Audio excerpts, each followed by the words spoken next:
Hello and welcome to our fresh new episode of Science Monitor, our weekly update on all that is happening in the field of science and technology in and around the country. I'm Aishwarya Kapoor with you. Let us take a look at the headlines first. Dedicated satellite ISRO's gift to SAARC nations. Antibiotic abuse set to rise in animal farming, warn researchers. Turtles overcome cyclone Hudhud. Statistics indicate 93% of their eggs hatching successfully. Earth Hour celebrated around the world. Millions keep vigil to fight climate change. In our In Focus segment today, we will discuss about food safety, the underlying theme of World Health Day 2015. In technology you can use, we will see how Priyanka Matikshara's Super Stalker 3C, the ultra model dustbin, will help create a cleaner world. And now news in details. Following a successful launch of series of indigenous satellites, Indian Space Research Organisation or ISRO has now offered to launch a dedicated satellite for the SAARC nations. This dedicated satellite will play a key role in the development of South Asia. Here is more.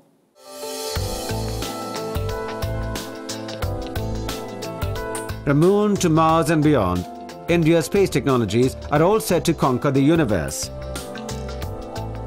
Having launched 40 satellites from 19 countries, many of them for advanced nations, India will now take a major step towards promoting space diplomacy and international space cooperation. The Indian Space Research Organisation will share its technical know-how and resources in space science with the nations of SAARC.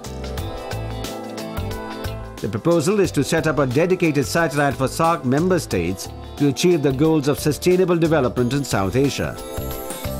The project promotes the idea of using space technologies to benefit all. According to sources, ISRO is in the process of finalizing the configuration of the satellite in discussion with other countries, and once final, the satellite will be ready for launch in 18 months. SAARC, the process is on. Now we are also having discussions with the SAARC countries also to look at how exactly they will use. Very soon the whole configuration and the system will be decided, and we expect to get into this. Once the approval takes place in about 18 months, we expect to put such a system into orbit. The SAARC satellite is proposed as a common satellite to service the South Asia region involving SAARC nations, namely Afghanistan, Bangladesh, Bhutan, India, the Maldives, Nepal, Pakistan and Sri Lanka. This is based on the fact that these countries share common geophysical, meteorological and oceanographic factors, such as the Himalayas, the Bay of Bengal and rain-carrying monsoons. Real-time sharing of regional satellite data among neighbouring countries can play an important role in disaster management and other areas like navigation.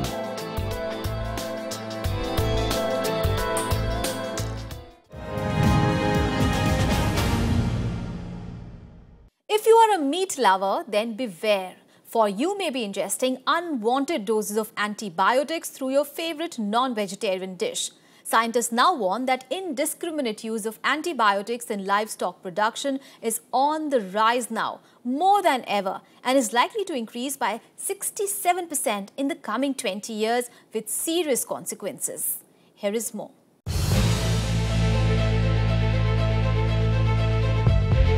Last year, the revelation of the Centre for Science and Environment sent a shockwave through the chicken lovers of the country, when a study suggested higher residues of antibiotics in chicken samples from in and around Delhi. Almost a year later now, a shocking new study further confirms the worst fears of the meat lovers. In a recent study, researchers of Princeton University have mapped the global use of antibiotics using statistical models that combine antimicrobial use with data about livestock densities, and the results are alarming. Based on the results, the researchers conclude that antibiotics are today being indiscriminately used globally in animal farming. They predict that global consumption of antibiotics for production of animals would rise by 67% in the coming 20 years. According to them, in the BRICS countries, that is Brazil, Russia, India, China and South Africa, antimicrobial consumption would go up 99%, which is 7 times more than the predicted population growth in these countries. While in India, antimicrobial consumption for meat production could more than double by 2030. The research also suggests that there could be a rise of 477% in antimicrobial use by the poultry sector between 2010 and 2030, while it would be 164% for pig farming. While many of us are unaware, antibiotics are regularly used in cattle and poultry sector to prevent and treat infections. They are also mixed with the feed as a growth promoter to make the animals and birds gain weight and grow faster. With rising demand for meat, especially in the low and middle income countries, the recent years have seen indiscriminate use of antibiotics to increase livestock production. This indeed is a worrisome situation, as it means that unwanted doses of antibiotics are reaching our systems through the consumption of polluted meat. This is not only toxic but also leads to the emergence of deadly antibiotic-resistant pathogens which do not respond to existing drugs and cause incurable infections. The results of the study have been published in the Proceedings of the National Academy of Sciences.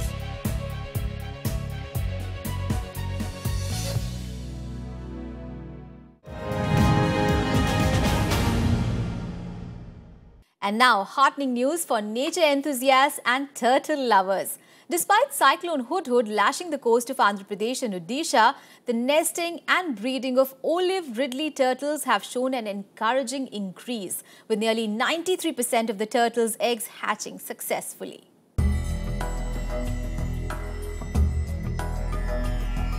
Nature works in extremely odd ways. Cyclone Hudhud that hit India's eastern coast in October 2014, destroying thousands of modern thatch homes and crop plantations, has proved to be a blessing for the endangered olive Ridley turtles. As statistics indicate, the nesting and breeding of turtles has seen a record success this year, with nearly 93% of the eggs hatching successfully. It was expected that Cyclone Hudhud will adversely affect these turtles. On the contrary, the cyclone has done good by restoring fresh golden sand and blowing away toxic sand from the beaches, much in favor of the nesting, egg-laying and hatching of turtles. According to Mr. Narayan Rao, in charge of the local turtle conservation campaign, which has identified 294 nesting sites this year, till now, 38,000 eggs have been collected as compared to last year when 36,000 eggs were collected.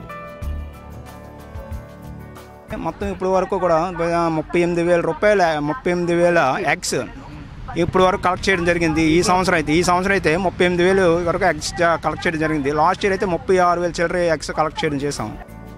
Every day on an average 200 to 300 hatchlings are being released in the sea. Olive Ridley turtles, also known as Pacific Ridley sea turtles, are endangered marine turtles commonly found in the tropical and warm waters of the Pacific and Indian Oceans. The coastal development problem has to be addressed by having a more comprehensive and integrated plan for the coast, which involves also the environment as well as local livelihoods. They are best known for the behavior of synchronized nesting in mass numbers, as female olive Ridley turtles come to the shore during early to late March to lay eggs. The olive Ridley eggs hatch under the sand at night and move towards the sea after coming out of the sand. Coastal regions of Odisha like Gahri Matha and Rushikulia Rukuri, located on the coast in Ganjam district of South Odisha, are major nesting sites of olive Ridley turtles in India.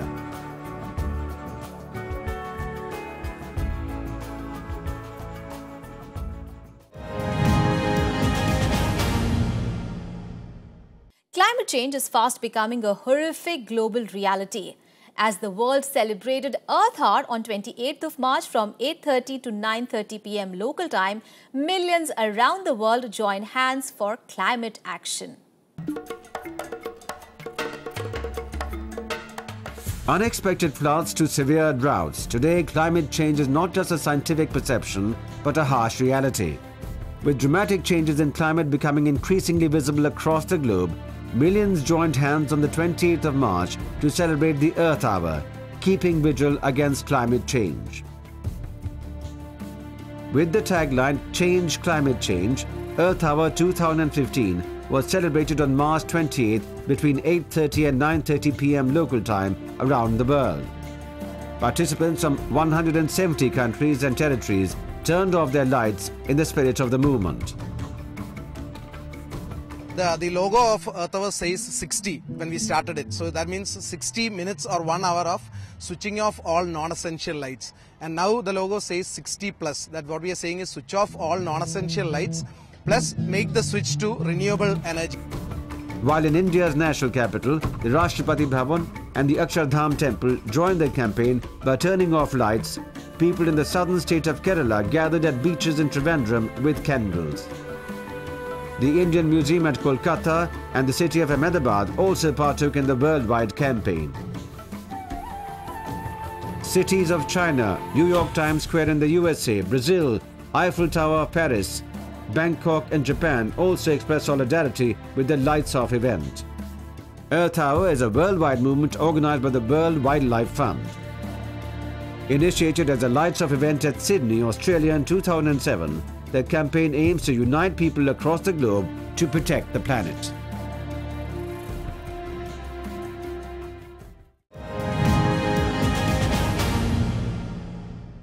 And now it is time to take a short break here. We'll be right back. Keep watching Science Monitor.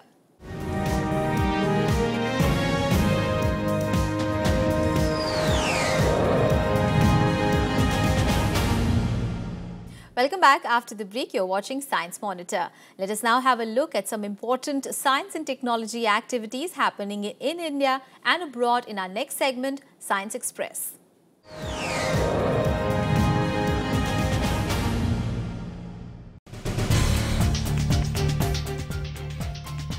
Kirobo, Japan's first robot astronaut, has returned to Earth after a successful venture in space to win the Guinness World Records.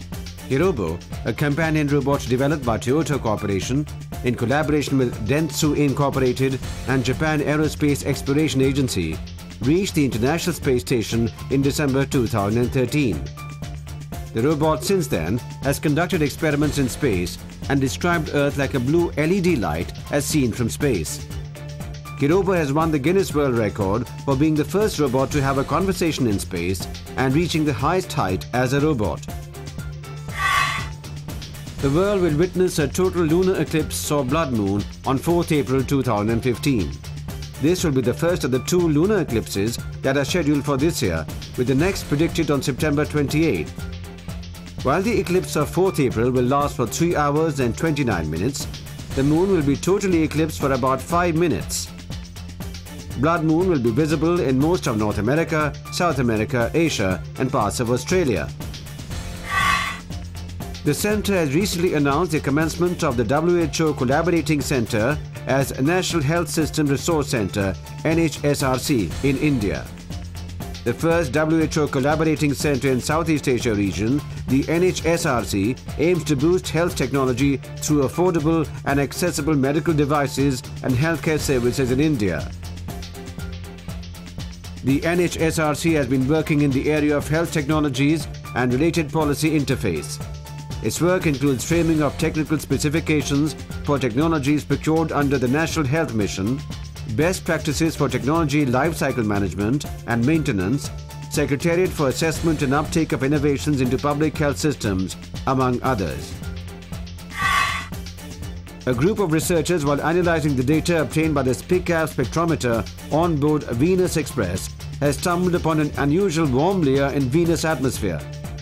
According to the researchers, the warm layer stretches to a 90 to 100 kilometer range with a temperature of 220 to 240 kelvins, which is 20 to 40 degrees warmer than expected. The nature of the layer and the cause of the warmth is still unknown, and researchers are analyzing the data to find answers. The next generation vehicle for travel to Mars, called the Low Density Supersonic Decelerator or LDSD, was recently tested by NASA. The spin test on the LDSD aimed to assess the vehicle's capability to transport heavy payloads to Mars.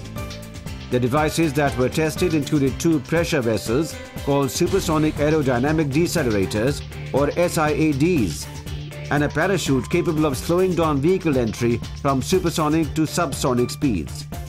Researchers hope that the Mars 2020 mission could use LDSD for its flight. NASA plans to conduct a test flight of LDSD at the Pacific Missile Range facility in Kauai, Hawaii on the 2nd of June.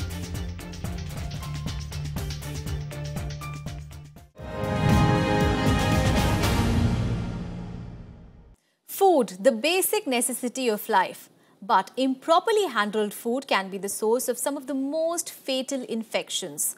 Clean and safe food is a primary requisite of healthy life. And the World Health Day 2015 is dedicated to this idea. How does the theme of food safety from farm to plate make food safe aim to create massive public awareness? Let us discuss in our segment In Focus.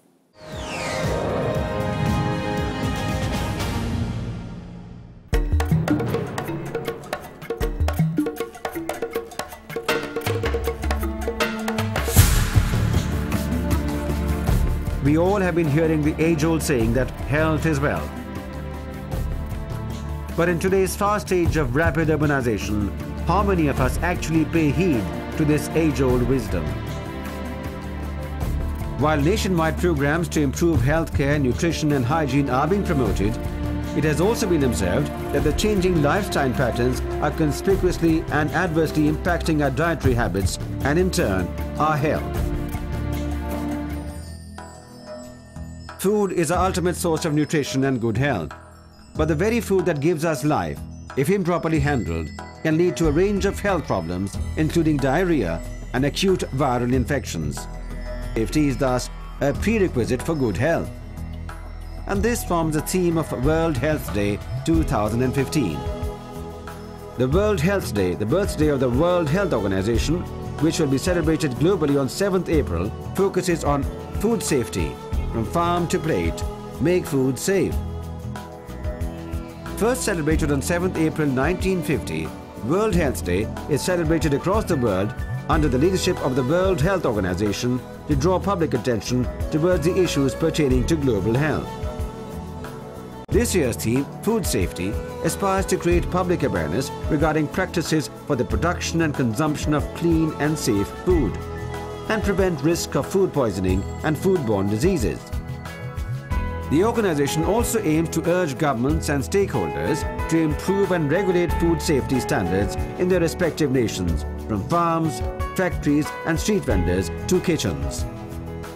Technically, food safety refers to the scientific discipline that deals with handling, preparation and storage of food in appropriate ways that prevent foodborne infections. Food serves as a growth medium for pathogens, and this can cause food poisoning and infections. Diseases caused by unhygienic food may range from common infections like diarrhea caused by the norovirus, E. coli bacteria or salmonella, to diseases like cholera, typhoid or hepatitis A. It can also lead to very rare and deadly forms of food poisoning like botulism caused by the bacteria Clostridium botulinum. Researchers in this context prescribe a number of simple yet effective routines that can be followed to avoid potentially severe health hazards. The WHO has proposed 5 key principles of food hygiene, which when followed can save us from a lot of infections. The first is to prevent contamination of food from pathogens spread by people, pets and pests.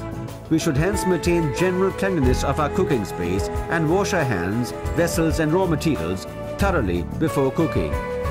Second is to separate raw and cooked foods to prevent transfer of contamination from raw foods to cooked foods.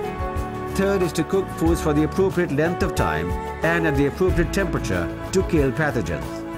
Fourth is to store food at the correct temperature. And the fifth and foremost to use safe water and raw materials to cook food. Today is the age of instant foods, so we should be careful to check labels on the food items we buy, especially the expiry date of the products. It is also wise to finish the packaged foods as early as possible. We should also avoid purchasing food items whose seal is broken. This World Health Day, let us all join hands towards best health for all, starting from our kitchens.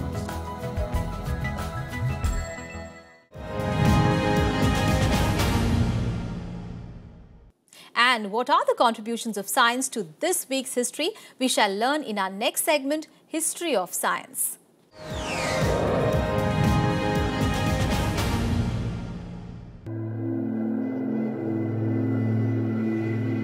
Intelsat 1, also known as Early Bird, the world's first commercial communication satellite, was placed in orbit on 6 April 1965. The satellite was built by the Space and Communications Group of Hughes Aircraft Company, now called Boeing Satellite Systems, in collaboration with NASA. The satellite was launched using a Delta D rocket from Cape Canaveral and was active for 4 years.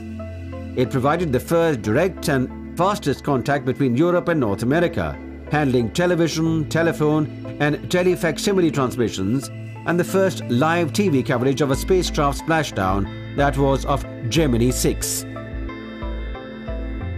The World Health Organization, the specialized agency of the United Nations that is concerned with the international public health, was established on 7th April 1948. The WHO is headquartered in Geneva, Switzerland, and is a member of the United Nations Development Group. The Constitution of the World Health Organization had been signed by 61 countries. To commemorate the establishment of WHO, 7th April every year is celebrated globally as World Health Day. Melvin Calvin, the famous American chemist, was born in Minnesota, the USA on 8th April 1911. Calvin is famous for discovering the Calvin cycle. The Calvin cycle describes the light-independent reactions during photosynthesis that converts carbon dioxide and other compounds into glucose in plants. For this work, Calvin was awarded the Nobel Prize for Chemistry in 1961. Humphrey Davy, the famous English researcher, discovered the physiological effects of nitrous oxide, commonly called laughing gas, on 9th April 1800. Davy proved that nitrous oxide with the formula nitrous oxide is respirable when pure and not deleterious unless it contains nitrous gas. He reported the intoxicating effects of NO2 and is said to have devised a method to purify the gas.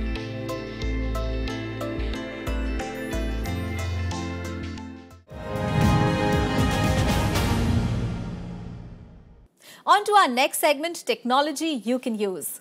With mountains of trash piling up every day, our cities are fast becoming large dump yards. Now, here is an innovation that may solve this challenge. Superstalker 3C, developed by Priyanka Matikshara, is an innovative public dustbin that aims to bring in much-needed respite from piles of garbage dotting our cities.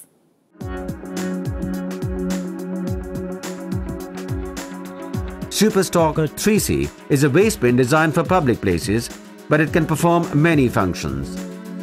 This ultra-modern dustbin is a garbage crusher, a level communicator, a street light, a crime monitor, and also a free Wi-Fi zone. All this at the cost of solar energy. Seems like a gadget from a detective thriller, isn't it? Yes, Superstalker is an innovative public garbage bin designed by a Chennai-based Class 11 student, Priyanka Matikshara. The innovative bin comes with a solar crusher that crushes the garbage up to 1/3 of its actual size, thus saving space and the cost of installation of 3 dustbins. It's an ultra-modern dustbin and it's an upgrade from the normal dustbins, public dustbins which we have. It compresses the stuff till minimum extent it can. Like if there's going to be a banana peel, it'll become really small, whereas tin cans, plastic bottles also can be crushed using this mechanism because we're using really strong motors. And like glass bottles, it will compress to the minimum extent it can. So it'll like, reduce whatever is happening now. It's a step ahead of whatever is existing. The bin even knows when to empty itself. As once the dustbin is full, the GSM module of the bin sends messages to the respective dump yard to alert collection.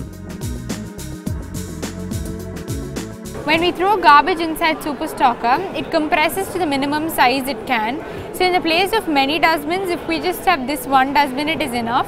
And after it gets filled, it sends message to the dump yard saying it is filled. So they can immediately come and collect it without any delay.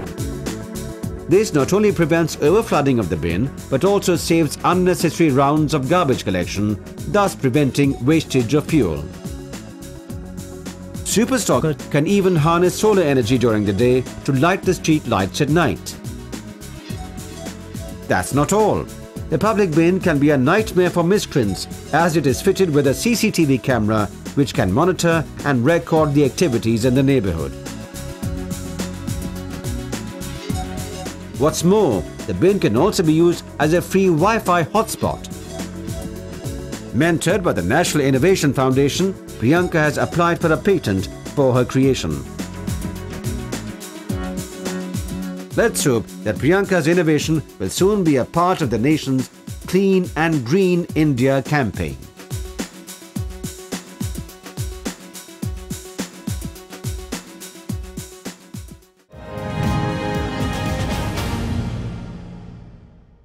Well, that's all in this episode of Science Monitor. Do tell us how do you like our program. You can send your feedback and suggestions to us. Our email ID is news@vigyanprasar.gov.in. You can also write into us at Vigyan Prasar C24, Kutub Institutional Area, New Delhi 110016. Well, that is all for today. We'll be back with fresh news stories on science and technology, same time again next week. Till then, stay tuned to Rajya Sabha TV and think scientific.